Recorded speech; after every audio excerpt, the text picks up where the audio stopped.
Bună și bine ați revenit pe canalul meu! Astăzi, pentru că se apropie ziua îndrăgostiților, m-am gândit să fac un tutorial de make-up pentru această zi deosebită. Nu cred că va fi ceva ce veți purta neapărat. Este așa, va fi ceva foarte distractiv. O să ne jucăm cu niște inimioare și o să vedem ce o să iasă până la urmă. Da, așa că dacă sunteți interesate să vedeți ce o să iasă până la urmă, pentru că nici eu nu sunt prea sigură, vă invit să urmăriți în continuare acest clip.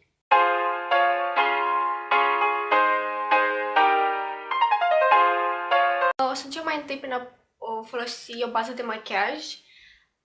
Pentru asta voi folosi acest concealer de la Colourpop.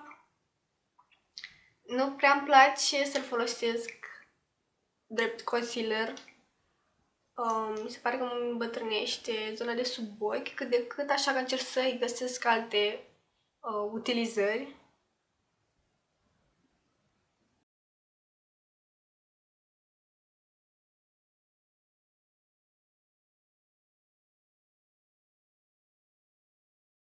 Acum o să iau o inimioară de aici și cred că o să iau...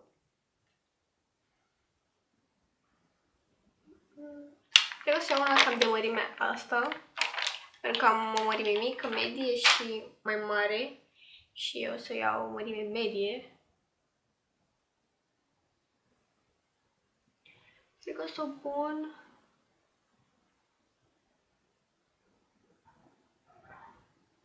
undeva aici. Culoare de tranziție, voi lua această nuanță de la Melchior. Se numește Coral Fusion.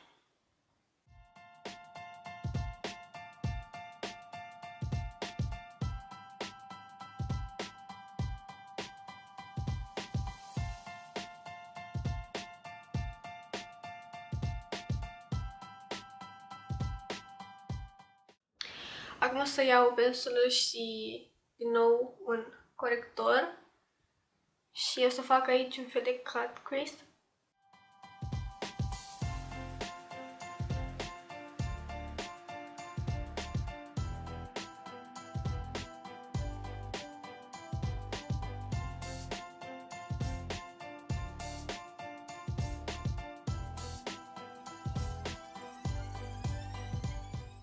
Iar în această parte la Colourpop voi lua acest roz.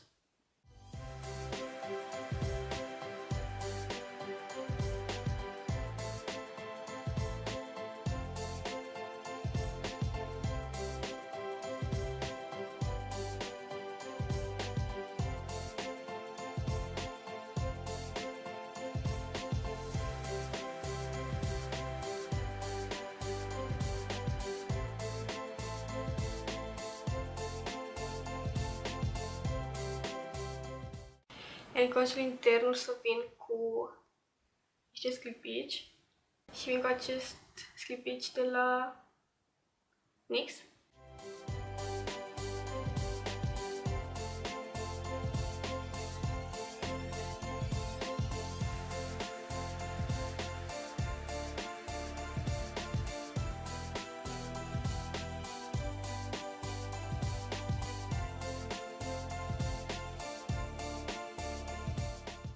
În mijloc am adăugat acest roz, iar colțul extern o să încerc să intensific cu acest violet.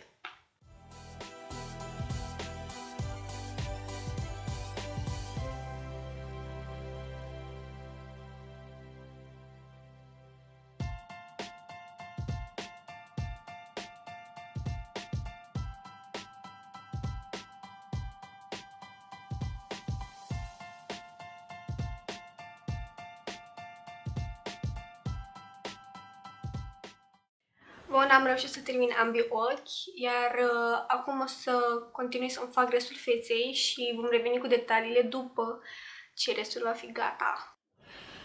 Bun, acum o să încerc un corector foarte deschis să colorez inimioarele, să le fac să iasă mai mult în evidență. Dacă nu va ieși, voi lipi înapoi un aptipil din acestea, dar voi încerca.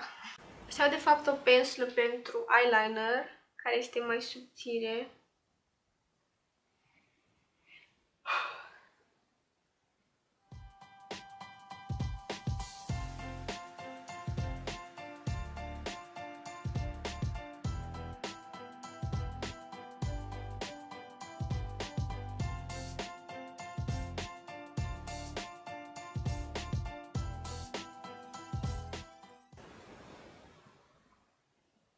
Ok. Am avut foarte mari emoții. Cred că o să pun ruj. Cred că o să iau aceeași pensulă.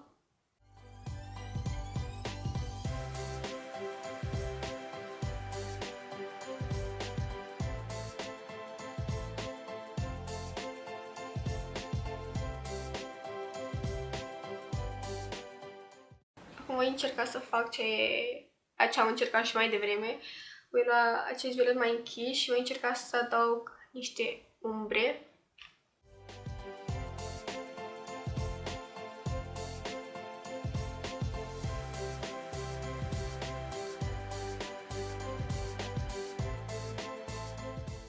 Acum voi lua un eyeliner și o să încerc să vin ușor, nu pe toată lungimea, ci spre colțul extern.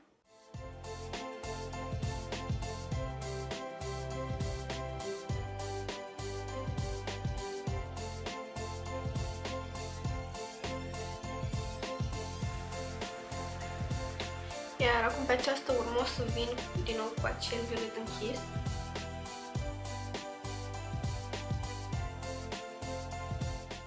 Acum o să fac același lucru și la acest ochi. Cred că voi aplica niște gene și mă voi întoarce cu rezultatul final. Bun, și așa arată totul terminat. Pe buze am folosit la Kat Von D acest ruj, este nuanța Sanctuary. Mi s-a părut că dă bine, că este un contrast între culoarea buzelor mai închisă și ochi.